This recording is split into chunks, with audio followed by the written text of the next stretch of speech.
ರಾಜ್ಯದಲ್ಲಿ ಕೊರೋನಾ ಕೊಟ್ಟಿರುವಂತಹ ದೊಡ್ಡ ಹೊಡೆತಕ್ಕೆ ಈಗ ರಾಜ್ಯವೇ ಬಳಲಿ ಬೆಂಡಾಗ್ತಾ ಇದೆ. ರಾಜ್ಯದಲ್ಲಿ ಕೊರೋನಾಗೆ ಈಗ ಮೊದಲ ಬಲಿಯಾಗಿದೆ. 38 ಮಂದಿಯಲ್ಲಿ ಇವತ್ತು ಕೊರೋನಾ ಸೋಂಕು ದೃಢವಾಗಿತ್ತು. ಅಂದ್ರೆ ಆಕ್ಟಿವ್ ಕೇಸಸ್ ಇಷ್ಟಿದ್ದಾವೆ. ಬೆಂಗಳೂರಿನಲ್ಲೇ 32 ಜನರಿಗೆ ಕೊರೋನಾ ದೃಢಪಟ್ಟಿದೆ. ಇನ್ನು ರಾಜ್ಯದಲ್ಲಿ ಮತ್ತೆ ಕೊರೋನಾ ಆತಂಕ ಇದರಿಂದಾಗಿ ಶುರುವಾಗಿದೆ. ಒಟ್ಟಾರೆಯಾಗಿ ಈವರೆಗೂ 38 ಆಕ್ಟಿವ್ ಕೇಸಸ್ಗಳು ನಮ್ಮ ರಾಜ್ಯದಲ್ಲಿರೋದು. ಸೊ ಅದರಲ್ಲಿ ನಮ್ಮ ರಾಜಧಾನಿ ಬೆಂಗಳೂರಿನಲ್ಲೇ 32 ಜನರಿಗೆ ಕೊರೋನಾ ಪಾಸಿಟಿವ್ ಬಂದಿದೆ.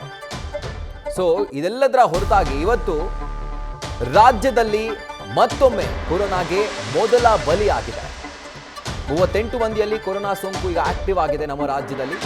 ಅದರಲ್ಲಿ ರಾಜಧಾನಿ ಬೆಂಗಳೂರಿನಲ್ಲೇ 32 ಜನರಿಗೆ ಈ ಒಂದು ಸೋಂಕು ದೃಢಪಟ್ಟಿದೆ. ಡೀಟೇಲ್ಸ್ ಅನ್ನು ಕೊಡ್ತಾರೆ ನಮ್ಮ ಪ್ರತಿನಿಧಿ ಪ್ರಗತಿ ಶೆಟ್ಟಿ. ಪ್ರಗತಿ, ಈಗ ಮತ್ತೊಮ್ಮೆ ಕೋವಿಡ್ ಕೇಸಸ್ ಜಾಸ್ತಿ ಆಗ್ತಾ ಇದೆ. ಒಂದು ರೀತಿ ಜನರಲ್ಲಿ ಆತಂಕ ಮೂಡಿಸ್ತಾ ಇದೆ. ಆರೋಗ್ಯ ಇಲಾಖೆ ಏನು ಒಂದು ಅಪ್ಡೇಟ್ ಅನ್ನ ಕೊಡ್ತಾ ಇದೆ, ಏನು ಹೇಳ್ತಾ ಇದೆ ಇದ್ರ ಬಗ್ಗೆ?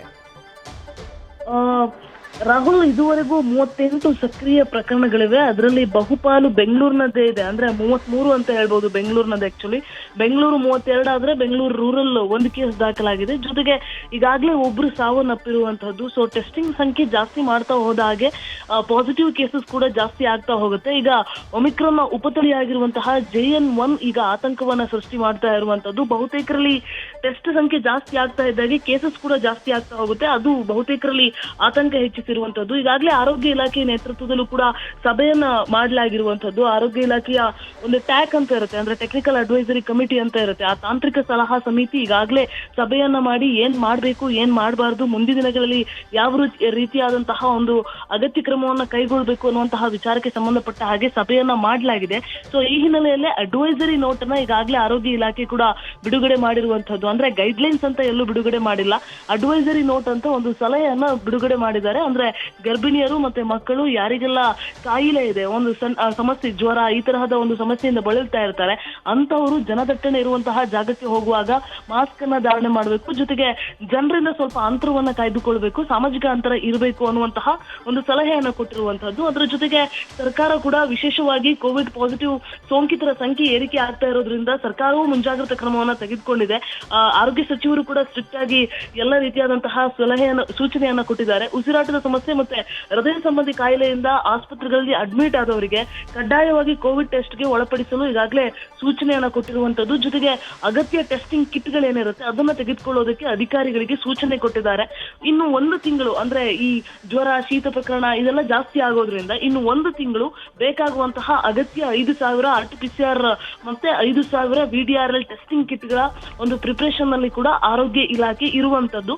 ಮೇನ್ ಆಗಿ ಬಾಣಂತಿಯರು, ಗರ್ಭಿಣಿಯರು ಮತ್ತೆ ಸಾರ್ವಜನಿಕ ಸ್ಥಳದಲ್ಲಿ ಹೋಗುವಾಗ ಮಾಸ್ಕ್ ಅನ್ನ ಹಾಕೋದು ಉತ್ತಮ ಅನ್ನುವಂತಹ ಅಭಿಪ್ರಾಯ ಈಗ ತಜ್ಞರು ಕೂಡ ಕೊಟ್ಟಿರುವಂತದ್ದು. ಜೊತೆಗೆ ನಿಮ್ಗೆ ಗೊತ್ತಿರೋ ಹಾಗೆ ಹಾಂಗ್ಕಾಂಗ್ ಆಗ್ಲಿ, ಸಿಂಗಾಪುರ್ ಆಗ್ಲಿ, ಮಲೇಷಿಯಾ ಆಗ್ಲಿ, ಇಲ್ಲೆಲ್ಲವೂ ಕೂಡ ಈ ಒಮಿಕ್ರಾನ್ ಉಪತಳಿಯ ಆರ್ಭಟ ಜೋರಾಗ್ತಿದೆ. ಜೊತೆಗೆ ಪಕ್ಕದ ರಾಜ್ಯ ಆಗಿರುವಂತಹ ಕೇರಳದಲ್ಲಿ ಕೂಡ ಇದರ ಉಪಟಳ ಜೋರಾಗ್ತಾ ಇರುವಂತಹದ್ದು. ಅದರ ಎಫೆಕ್ಟ್ ಬೀರುವಂತಹ ಸಾಧ್ಯತೆ ಇರೋದ್ರಿಂದ ಅಲ್ಲಿ ಕೇಸಸ್ ಜಾಸ್ತಿ ಆಗ್ತಾ ಹೋದ್ರೆ ಇಲ್ಲಿ ಕೂಡ ಆಟೋಮೆಟಿಕ್ ಆಗಿ ಕೇಸಸ್ ಜಾಸ್ತಿ ಆಗ್ತಾ ಹೋಗುತ್ತೆ. ಸೊ ಹಾಗಾಗಿ ಆದಷ್ಟು ಎಚ್ಚರಿಕೆಯನ್ನ ವಹಿಸುವುದು ಈ ಸಂದರ್ಭದಲ್ಲಿ ಅಗತ್ಯ. ಅಂದ್ರೆ ತುಂಬಾ ಗಂಭೀರವಾಗಿ ಹೋಗುತ್ತೆ, ಮಾರಣಾಂತಿಕವಾಗಿ ಹೋಗುತ್ತೆ ಅಂತ ಹೇಳಿದ್ರೆ ಅದೆಲ್ಲ ಉತ್ಪ್ರೇಕ್ಷೆ ಆಗಿ ಹೋಗ್ಬಿಡುತ್ತೆ. ಆ ರೀತಿ ಯಾವುದೇ ರೀತಿಯಾದಂತಹ ಪ್ಯಾನಿಕ್ ಕ್ರಿಯೇಟ್ ಮಾಡುವಂತಹ ವಾತಾವರಣ ಸದ್ಯದಲ್ಲಂತೂ ಇಲ್ಲ. ಈಗ ಪ್ರಗತಿ, ಈಗ ಮತ್ತೊಮ್ಮೆ ಈಗ ಇರುವಂತಹ ಒಂದು ವೆದರ್ನ ಗಮನಿಸಿದ್ರೆ ಅದರ ಜೊತೆಗೆ ಈಗ ಬೇಸಿಗೆಯ ಸಂದರ್ಭದಲ್ಲಿ ಮಕ್ಕಳು ಮನೆಯಲ್ಲಿರೋದ್ರಿಂದ ಆಟ ಆಡೋದಕ್ಕೆ ಹೊರಗಡೆ ಹೋದಂತಹ ಸಂದರ್ಭದಲ್ಲಿ ಅವರಲ್ಲಿ ಜಾಸ್ತಿ ಸೋಂಕು ಕಾಣಿಸುತ್ತೆ ಅನ್ನುವಂಥ ಒಂದು ರಿಪೋರ್ಟ್ ಕೂಡ ಈಗ ಸದ್ಯಕ್ಕೆ ವೈರಲ್ ಆಗ್ತಾ ಇತ್ತು. ಸೊ ಇದರ ಕುರಿತಾಗಿ ಗೌರ್ಮೆಂಟ್ ಏನು ಹೇಳುತ್ತೆ ಅಂತ, ಯಾಕಂದರೆ ವೆದರ್ ಕೂಡ ಅದೇ ಥರ ಇರೋದ್ರಿಂದ ಜಾಸ್ತಿ ಜನ ಈ ILI ಇರ್ಬೋದು, ಸಾರಿ ಕೇಸಸ್ಗೆ ಅವರು ಒಳಪಡೋದ್ರಿಂದ, ಈ ಇನ್ಫೆಕ್ಷನ್ಗಳಿಂದ ಅವರು ಬಳಲೋದ್ರಿಂದ ಬಹುಶಃ ಎಲ್ಲಾದರೂ ಈ ಕಾರಣಗಳಿಂದ ಕೋವಿಡ್ ಕೇಸಸ್ ಜಾಸ್ತಿ ಆಗ್ತಿದೆ ನಮ್ಮ ರಾಜ್ಯದಲ್ಲಿ ಅಂತ. ಡೆಫಿನೆಟ್ಲಿ ರಾಹುಲ್, ಈಗ ILI ಅಂದ್ರೆ ಇನ್ಫ್ಲುಯೆನ್ಸಾ ಲೈಕ್ ಇಲ್ನೆಸ್ ಆಗ್ಲಿ ಅಥವಾ ಸಿವಿಯರ್ ಅಕ್ಯುರೇಟ್ ರೆಸ್ಪಿರೇಟರಿ ಇನ್ಫೆಕ್ಷನ್ಸ್ ಗಳಾಗ್ಲಿ, ಇವೆಲ್ಲ ಕೇಸಸ್ಗಳು ಏನಿರುತ್ತೆ ಇಂಥವ್ರನ್ನ ನೀವು ಟೆಸ್ಟ್ ಮಾಡಿದ್ರೆ ಖಂಡಿತವಾಗಿಯೂ ಕೂಡ ಕೋವಿಡ್ ಪಾಸಿಟಿವ್ ಬಂದೇ ಬರುತ್ತೆ. ಅಂದ್ರೆ ಜ್ವರ, ಕೋಲ್ಡ್ ಇವೆಲ್ಲ ಇದ್ದಾಗ ಅವ್ರನ್ನ ಟೆಸ್ಟ್ಗೆ ಒಳಪಡಿಸಿದಂತಹ ಸಂದರ್ಭದಲ್ಲಿ ಪಾಸಿಟಿವ್ ಸಂಖ್ಯೆ ನಿಮಗೆ ಜಾಸ್ತಿ ಆಗ್ತಾ ಹೋಗುತ್ತೆ. ಇದು ಏನಪ್ಪಾ ಅಂತ ಹೇಳಿದ್ರೆ ಸೀಸನ್ ಅಂದ್ರೆ ಈ ಟೈಮ್ ಅಲ್ಲಿ ಮಳೆ ಎಲ್ಲ ಬರೋದ್ರಿಂದ ಈ ಒಂದು ವೆದರಿಗೆ ಕರೆಕ್ಟ್ ಆಗಿ ಜ್ವರ ಎಲ್ಲ ಸಹಜವಾಗಿ ಬರುತ್ತೆ. ಹಾಗಾಗಿ ನಿಮ್ಗೆ ಟೆಸ್ಟ್ ಮಾಡಿದಾಗ ಪಾಸಿಟಿವ್ ಬಂದೇ ಬರುತ್ತೆ. ಸೊ ಇದು ಮಾರಣಾಂತಿಕ ಅಂತೂ JN.1 ಇದುವರೆಗೆ ತಜ್ಞರು ಹೇಳೋ ಪ್ರಕಾರ ಮಾರಣಾಂತಿಕ ಅಂತೂ ಅಲ್ಲ, ಈ ಸೀಸನ್ಗೆ ಕರೆಕ್ಟ್ ಆಗಿ ಬರ್ತಾ ಇರುವಂತಹದ್ದು.